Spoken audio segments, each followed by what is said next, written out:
Gerrareetan ibsadhaan illee qooda kiyyaa jaddisee maalantaa dhumate lammiin kiyyaa jaddisuun jaddisinaa kaameel maanayaa kaimeel maanayaa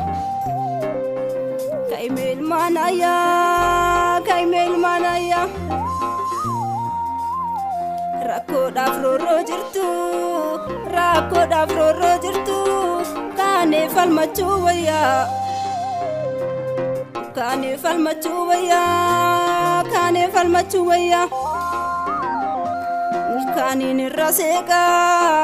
ilkaaniin irra seeqaa keessi kan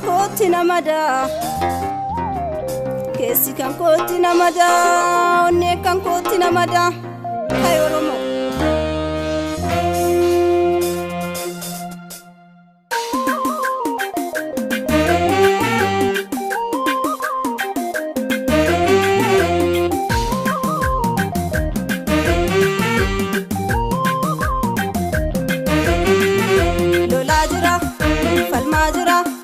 Falmaa jira kunoo goonoo oromoo mandeedina hunda jechise taphiftaa hidhoorkee kunoo qeerroon diinatti marsee lolaa jira falmaa jira kunoo goonoo oromoo mandeedina hunda jechise taphiftaa hidhoorkee kunoo qeerroon diinatti marsee.